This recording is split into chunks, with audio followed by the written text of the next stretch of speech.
Hello everyone. Today I will be solving the fourth question of this assignment. What are the different quantum numbers and explain their significance? Quantum numbers क्या होते हैं? तो quantum numbers क्या होते हैं ये answer करने के लिए फर्स्ट हम लोग देखते हैं एक एटम।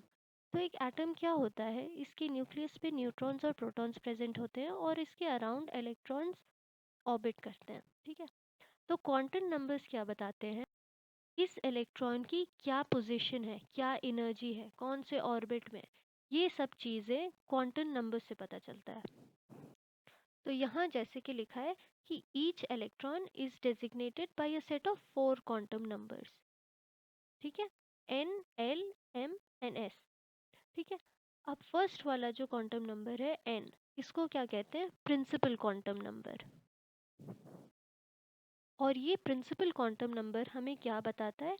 ये बताता है हमारा मेजर एनर्जी शेल और orbit to which the electron belongs. मतलब कौन से शेल में इलेक्ट्रॉन है। तो फॉर एग्जांपल अगर n की वैल्यू 1 है तो इसका मतलब क्या हुआ कि इलेक्ट्रॉन फर्स्ट शेल में है। अगर सेकंड है, 2 है वैल्यू, तो इसका मतलब क्या हुआ कि इलेक्ट्रॉन सेकंड शेल में है। ओके। और एक चीज़ और कह रहा है, the value of energy increases with the increasing value of N. इसका मतलब क्या हुआ कि फॉर एग्जांपल टू की एनर्जी क्या होगी? 1 से ग्रेटर होगी। 3 की एनर्जी क्या होगी? 2 से ग्रेटर होगी।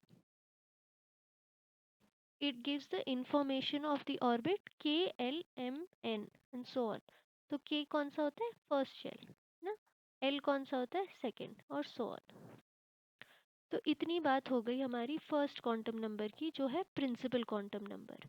अब हम लोग मूव करते हैं सेकंड क्वांटम नंबर पे। ये सेकंड क्वांटम नंबर कौन सा है? एजीमुथल क्वांटम नंबर, जिसे रिप्रेजेंट करते हैं एल से। ठीक है। इसे एंगुलर क्वांटम नंबर भी कहते हैं। ठीक है। ये डिटरमाइन क्या करता है? सब शेल और सब लेवल जिसमें इलेक्ट्रॉन है, और ये शेप भी बताता है सब शेल्स की, और ये एनर्जी भी बताता है सब शेल्स की।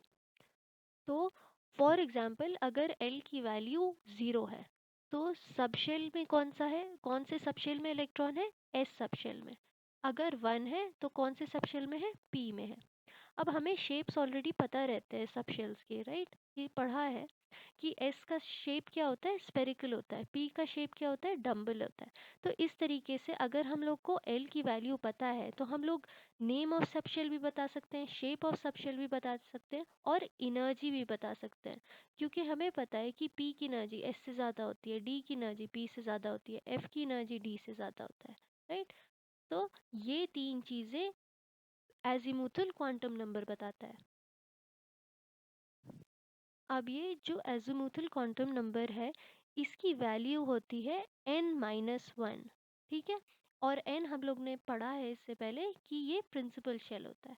तो फॉर एग्जांपल अगर हमें पता है कि n की वैल्यू 1 है, तो इससे हम लोग l की वैल्यू निकाल सकते हैं, जो होती है n-1। तो n अगर 1 है तो हम लोग ने 1 - 1, तो ये क्या हो जाएगा? 0। और 0 के लिए क्या है name of subshell? It is s। तो जब हमें पता चल गया कि एस सबशेल है तो हमें उसका शेप भी पता चल गया कि स्फेरिकल है। तो सिमिलरली अगर हमें किसी भी का प्रिंसिपल क्वांटम नंबर पता है, अगर एन पता है हमें, तो हम लोग उसका एजीमुथल नंबर निकाल के हम लोग उसका name of subshell, shape of subshell और एनर्जी ऑफ सबशेल निकाल सकते हैं। हम लोग वो भी निकाल सकते हैं कि उस सबशेल में कितने इलेक्ट्रॉन्स हैं। ठीक है।